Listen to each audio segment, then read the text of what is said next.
Nous sommes très reconnaissants de savoir que sans toi, nous ne sommes rien. Nous sommes très reconnaissants de savoir que sans toi, nous ne valons absolument rien. Voilà pourquoi chaque jour de notre vie, oh Dieu, c'est un miracle. Et au travers, oh Dieu Tout-Puissant, de ce miracle, nous ne pouvons pas passer cette journée sans pourtant te dire merci. Voilà pourquoi nous sommes réunis dans ta maison, oh Dieu, pour te dire merci pour le message que tu nous as envoyé. Nous te disons merci pour le prophète William Branham. Nous te disons merci pour le retour de la colonne de feu dans l'église. Nous te disons merci pour le bien-aimé. Nous te disons merci pour les bien-aimés, Seigneur Dieu Tout-Puissant. Nous te disons merci pour tout le saint. Voilà pourquoi, oh Dieu, nous sommes rassemblés ce soir autour de ta parole. Viens la lire pour nous. Viens l'interpréter pour nous, Seigneur.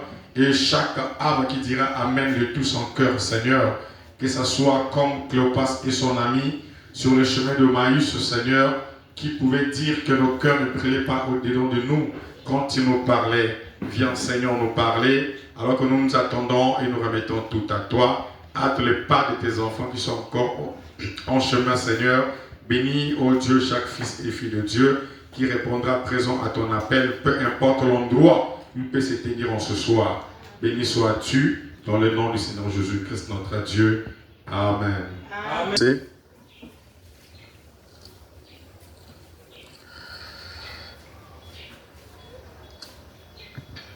Matthieu chapitre 10, le verset 1.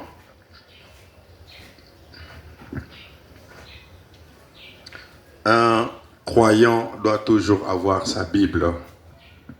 Amen. Un croyant en venant à l'église doit avoir sa Bible, son calepin et son crayon pour prendre note. Il faut toujours prendre les notes.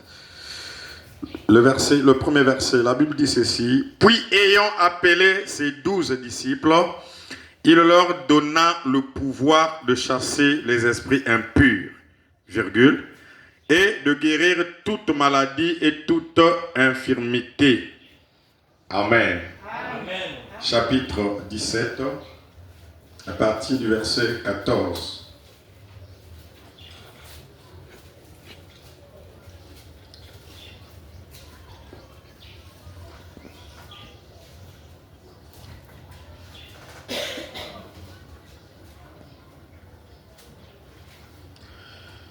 Lorsqu'ils furent arrivés près de la foule, un homme vint se jeter à genoux devant Jésus et dit, « Seigneur, aie pitié de mon fils qui est lunatique et qui souffre cruellement. Il tombe souvent dans le feu et souvent dans l'eau. Je les ai amenés à tes disciples et ils n'ont pas pu le guérir. » Race incrédule et pervers, répondit Jésus. Jusqu'à quand serai-je avec vous? Jusqu'à quand vous supporterai-je? Amenez-le-moi ici. Jésus parla sévèrement au démon qui sortit de lui, et l'enfant fut guéri à l'heure même. Alors les disciples s'approchèrent de Jésus et lui dirent en particulier, « Pourquoi n'avons-nous pas pu chasser ce démon? C'est à cause de votre incrédulité, leur dit Jésus. Je vous le dis en vérité, si vous aviez de la foi comme un grain de sénévé, vous diriez à cette montagne, transporte-toi d'ici là, et elle se transporterait. Rien ne vous serait impossible. Amen. Que Dieu bénisse la lecture de sa parole. Veuillez vous asseoir.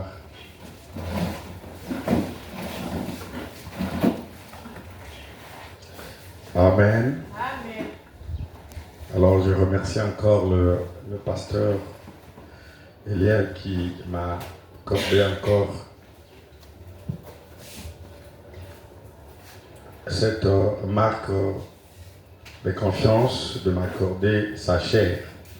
Vous savez, généralement, c'est devenu un peu, c'est presque rare, on peut dire ça.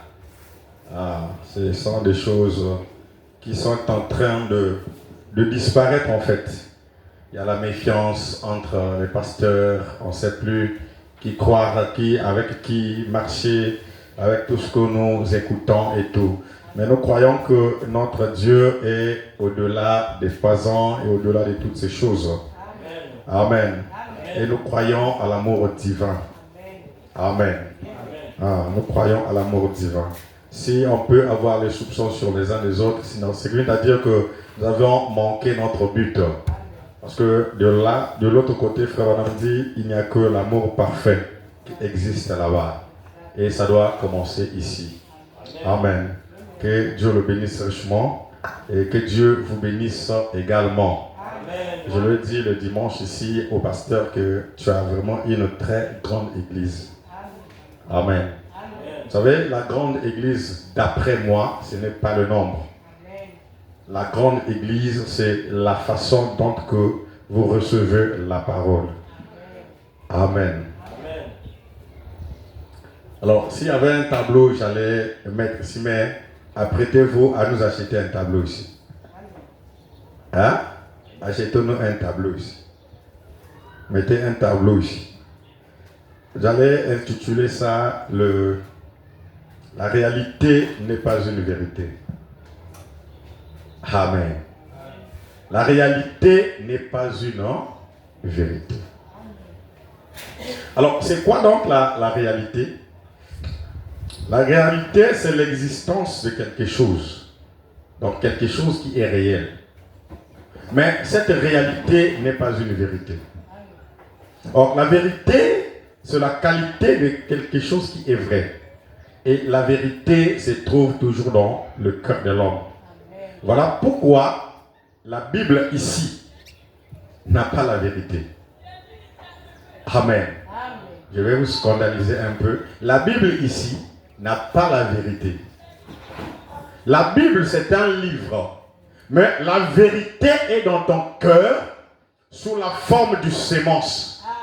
Voilà pourquoi quand on prend la parole de Dieu, la vérité qui est en toi reconnaît que ce qu'on vient de lire est la vérité. En fait, la vraie vérité, ce n'est pas dans la Bible, la vérité est en toi.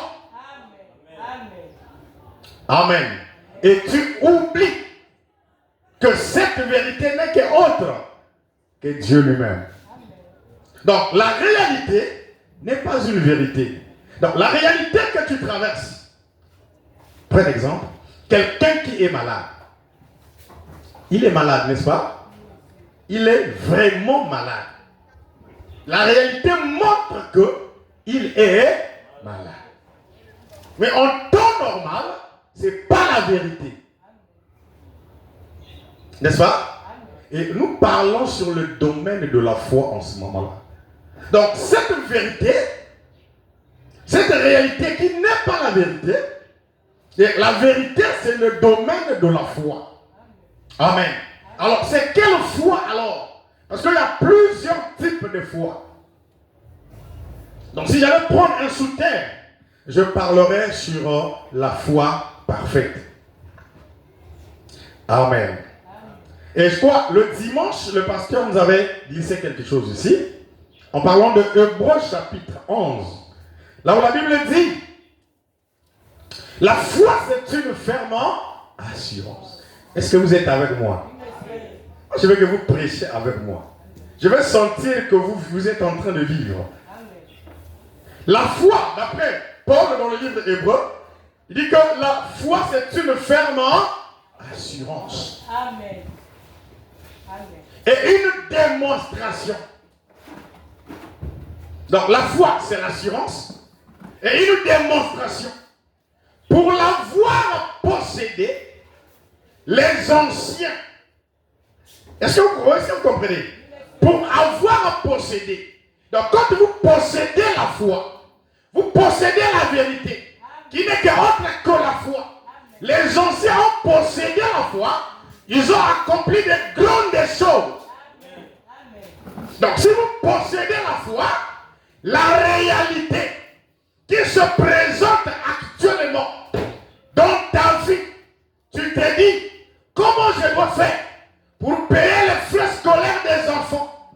Parce que je n'ai pas l'argent. Dieu. C'est ça la réalité. En temps normal, tu n'as pas l'argent. Mais la vérité en toi peut faire de telle sorte que l'impossible devienne possible. Je ne sais pas si tu comprends. Amen. Donc je disais que c'est le domaine de la foi. La réalité montre que je n'ai pas de travail. Mais ce n'est pas la fin du monde. En temps normal, le travail est en toi. Amen. Le travail est en toi. Si tu n'as pas le travail, parce que tu ne veux pas travailler. Qui veut travailler? Qui ne travaille pas et qui veut réellement travailler? Alors, levez les mains, moi je ne plaisante pas. Qui ne travaille pas, qui veut réellement travailler? Je vous pose la question. Qui ne travaille pas, qui veut travailler? Y a-t-il quelqu'un ici qui ne travaille pas? Levez la main. Et est-ce que vous voulez travailler?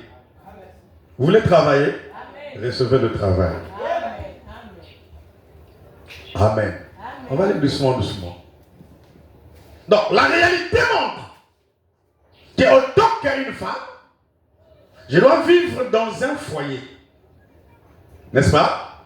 C'est naturel. Mais tu n'es pas toujours dans un foyer où parfois l'homme n'a pas l'argent pour venir t'opposer. C'est ça ce que la réalité montre.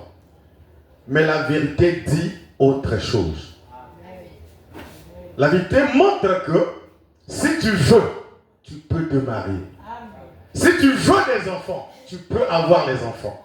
Donc même si la réalité montre que il n'y a plus rien dans ta vie, Frère Branham me dit que si longtemps vous êtes encore en vie, autrement dit, si Dieu vous garde encore en vie, c'est qu'il vient à dire que Dieu n'a pas encore terminé avec vous.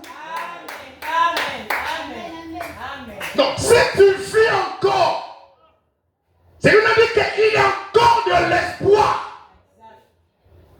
Donc tout ce que tu veux, tout ce que tu cherches, tout ce que tu demandes, si tu peux croire, pas demain, ce soir, le Dieu que nous adorons n'est pas le Dieu de demain. Le Jésus que nous prêchons, il n'est pas conjugué au futur. Le Jésus que nous prêchons, il est conjugué au présent. Voilà pourquoi nous ne croyons pas à un Jésus historique. Nous croyons à un Jésus réel, un Jésus vivant. Et ce Jésus nous a dit que peu de temps après, le monde ne me verra plus. Amen. Le monde ne peut pas me voir. Mais vous me verrez. Parce que je serai avec vous et même en vous. Jusqu'à 2026. Jusqu'à la fin des temps. Officiel qui croit que Jésus est dans son cœur. Alors, c'est Jésus qui est dans ton cœur. Dis ceci. Dans ma maison, il n'y a pas de stérile. Dans la maison de Dieu, il n'y a pas de stérile. Je t'apprends ce soir. La maison de Dieu n'est pas ce bâtiment. La maison de Dieu, c'est toi. C'est qui vient te dire, aucun démon de l'enfer peut faire ce que tu sois stérile. Non, monsieur. Je te bénisse. Je le répète, aucun démon, aucun sorcier, avoue-nous, qui a l'audace de toucher un fils de Dieu. En aucun cas, même si c'est ton père qui a dit que toi tu ne vas pas te marier, toi tu ne vas pas travailler, toi tu n'auras pas ceci, refuse.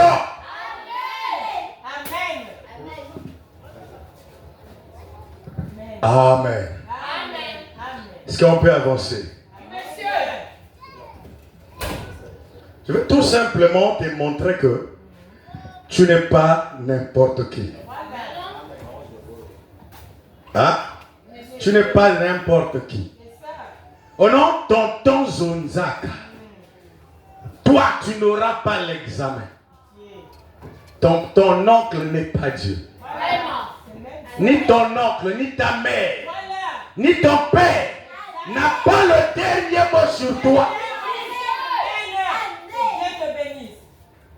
La parole nous dit, respecte ton père et ta mère.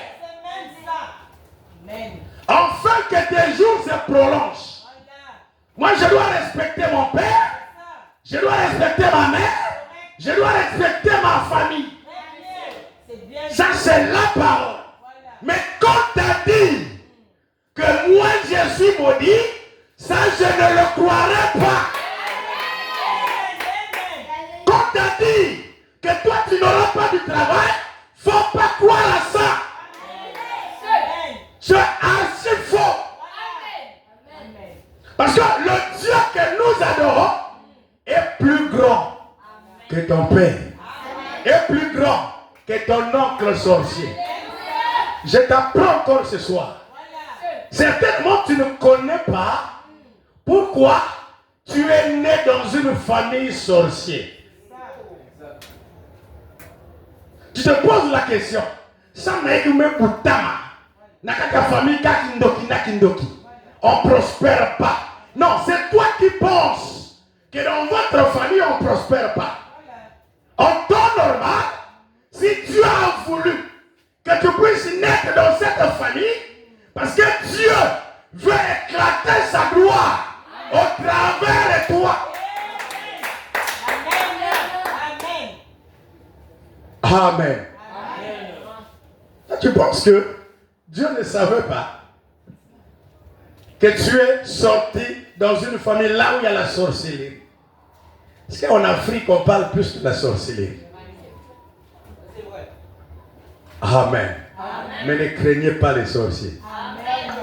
Il ne faut jamais craindre un sorcier. Il est rien. Je vous dis, il est rien. Vous savez, un jour je suis parti au Poul en champ missionnaire. Après Kingui, un village qu'on appelle Kimba, dans le Poul. J'ai fait, Dieu m'avait dit, tu feras 3 jours. Et là-bas, je t'enverrai une femme paralytique pendant 4 ans. Donc ma mission, c'était d'aller là-bas, prier seulement pour cette femme-là. Ça, c'est ce que Dieu m'avait dit. Je le dis devant Dieu, je suis là, ma main placée sur la Bible.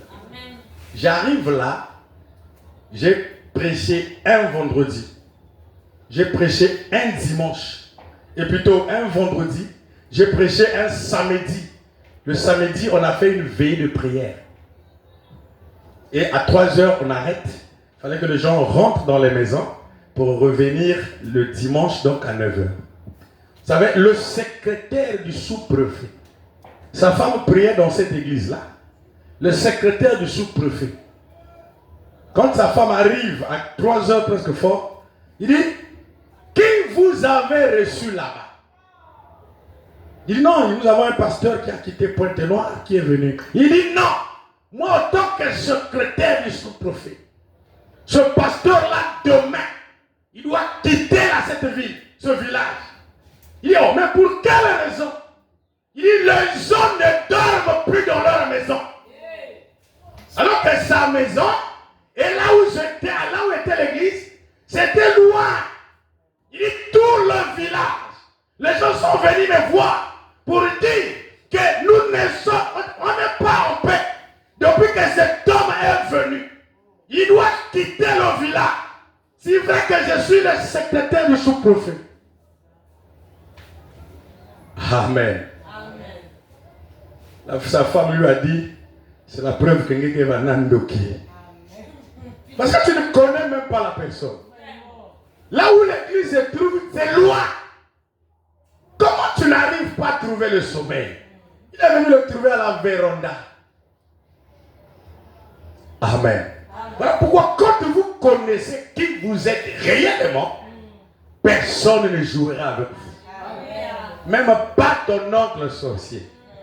Je vais tout simplement te ramener à un niveau où tu dois comprendre qui tu es réellement. Amen. Est-ce que vous croyez le prophète? Hein? Dans la prédication La foi, prêchée le samedi 15 mars 1958. C'est ça le problème avec nous.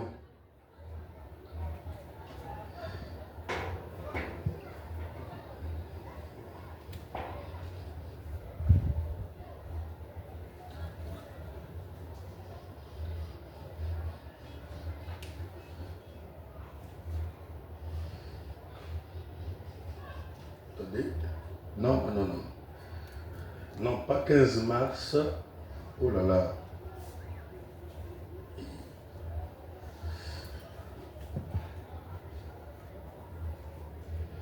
Qu'est-ce que je dis? Non, la foi c'est notre victoire. Ok, c'est ce que j'allais lire. La foi c'est notre victoire. Prêcher le 4 octobre. Ok. Donc maintenant ici là c'est 4 octobre. 4 octobre 58. Ok, c'est ça. Paragraphe 9. Pasteur, on peut aller doucement, non? Amen. Ok. Paragraphe 9, 8 et 9. Écoutez ce que Frère Branham. Il y a tant de gens qui ne semblent pas savoir un but dans la vie. Je reprends, j'ai mal lu. Bien, il y a tant de gens qui ne semblent pas avoir un but dans la vie. Hein? Donc il y a des gens qui n'ont pas un but dans la vie. C'est comme quelqu'un qui va à l'école. Tu lui poses la question après le bac ou bien après le BPC. Est-ce que vous avez vu ça? Donc après le bac, tu vas faire quoi? Oh, je ne connais pas, c'est papa qui va décider. Tu ne connais pas ce que tu dois être dans la vie. Tout homme doit avoir un but. Et il y a des gens qui est resté avec seulement des citations et des slogans. On a fait 5 ans dans le message. On a fait 30 ans dans le message. Mais qui n'ont pas un but. Ce qui veut dire que les 30 années qu'il a fait dans le message, son comportement est pire que même un païen. Amen. Donc les années n'est pas la preuve que vous avez Dieu, non. Parce que si tu as fait beaucoup d'années, tu ne vis pas la parole parce que tu n'as pas un but. Donc quand nous venons à l'église, nous devons avoir un but à terre. Mon but d'aller à l'église, c'est quoi? Frère Branham me dit, si Dieu peut, si je suis conscient que Dieu m'enverrait en enfer, alors je serai obligé de mériter l'enfer correctement. Bon, si vous n'êtes pas mais qu'est-ce que tu viens faire ici? Reste pour toi dans les bars. Mais quand tu viens ici, parce que tu veux avoir un ciel, tu veux gagner un ciel. Donc ton but, c'est de gagner un ciel. Il y a un ciel à gagner et un enfer à éviter. Et si longtemps tu n'as pas encore reçu ou obtenu le but que tu cherches, alors tu ne dois pas te lasser.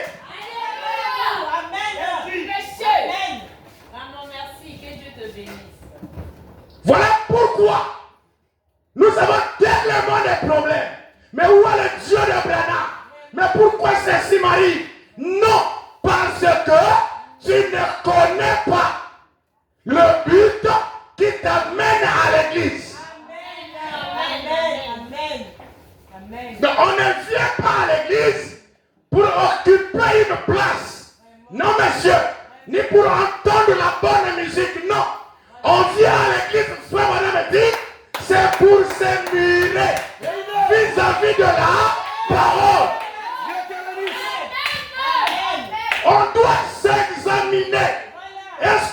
vie que je mène est en ordre avec la parole. Si ce n'est pas en ordre, alors mets-toi en ordre. Alors tu verras les signes et les miracles vont te suivre.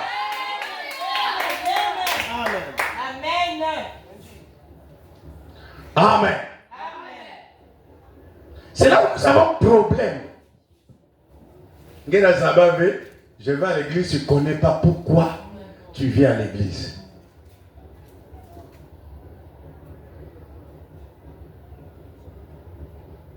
Quand tu es là, est-ce que tu vas déjà à l'église? Donc, tu vas à l'église, c'est la preuve que tu ne connais pas ce que tu viens chercher ici. Non. Frère Bana me dit qu'un chrétien doit être à l'église 30 minutes avant. 30 minutes avant qu'on commence. C'est-à-dire le commencement c'est quand le conducteur de chant monte. Donc si le conducteur de chant monte à 17h30, toi tu dois être là à 17h pile. Tu as 30 minutes de la méditation. Amen. Et dans la méditation, tu veux que Dieu te parle. Tu veux que Dieu puisse te répondre. Et tu verras, Dieu va te répondre. Parce que tu connais ce que tu viens chercher à l'église. Amen. Amen.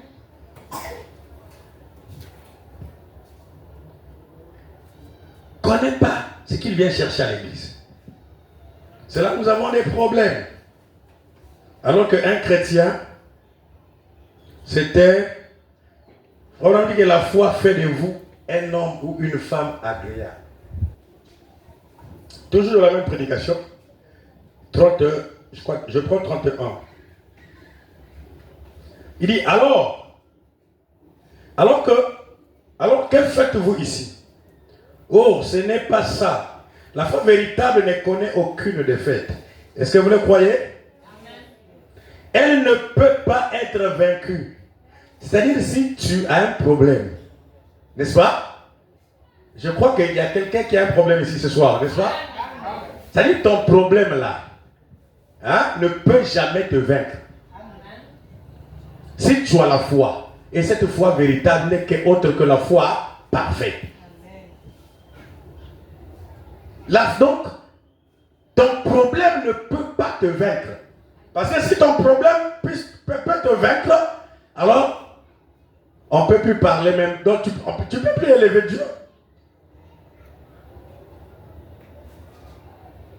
Il dit, elle ne peut pas être vaincue. Même la mort elle-même ne peut pas la vaincre. Donc, la mort ne peut jamais vaincre la foi. Elle ne connaît aucune défaite. Les épreuves connaissent la défaite. Tes épreuves là doivent connaître la défaite. Est-ce que vous voyez? Ton problème va connaître la défaite ce soir. Amen. Ton problème connaîtra une défaite ce soir. Amen. Parce que ce soir, si tu crois, tu trouveras la solution. Amen. Il dit les épreuves connaîtront la défaite. Mais la foi ne connaît aucune défaite. Elle ne peut pas être vaincue. Et c'est la seule façon pour vous d'être agréable à Dieu. La seule façon pour vous d'être agréable à Dieu, c'est en ayant la foi. Amen. Amen. Et dans notre passage, là où nous venons de lire, c'est dans Matthieu chapitre 10. Qu'est-ce que la Bible dit? C'est Jésus qui appelle ses disciples. N'est-ce pas la vérité? Or, un disciple, c'est une personne qui reçoit un enseignement. Un disciple n'est pas un apôtre. Je vais vous faire cette remarque-là, cette différence-là. Donc, Jésus n'appelle pas les apôtres. Jésus appelle les disciples. Amen. Ils étaient 12. Oh, dans les 12, il y avait Judas Iscariote. N'est-ce pas? Il y avait Judas Iscariote. Et Jésus leur dit quoi? Jésus leur donne le pouvoir. Est-ce que vous me comprenez? Amen. Il dit allez-y, chassez les esprits impurs et guérissez toute maladie et toute infirmité. Amen. Et ils sont partis. Quand ils arrivent là, les démons étaient chassés. Donc même Judas Iscariote a chassé les démons au nom de Jésus. Amen. Voilà pourquoi il y a un problème, maman était, papa était. Mais le papa là, il a quoi? Le papa là, papa Izinga,